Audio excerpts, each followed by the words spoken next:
খবরদার রান্নার বদনাম করবেন না কখনো। রান্নার বদনাম করেন নাকি? এটা ঝাল হইছে, ওইটা মজা হয় নাই, এটা টক হইছে, এটা লবণ হয় নাই, এরকম আছে না নাই? লবণ হয় নাই, বউরে তালাক দিছে, এরকম আছে না নাই? রান্না একটু ভালো হয় নাই, ঝাল হয়ে গেছে বেশি, বউরে মাইশুর, এরকম ডাকাইতে আছে না নাই?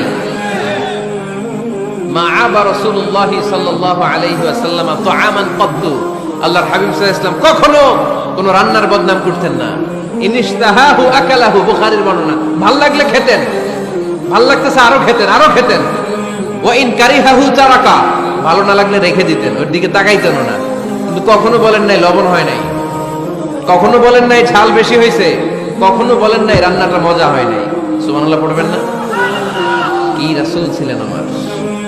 এজন্য রান্নার বদনাম করবেন না, একসাথে মিলেমিশে খান, বরকত বাড়ায় দিবে কে?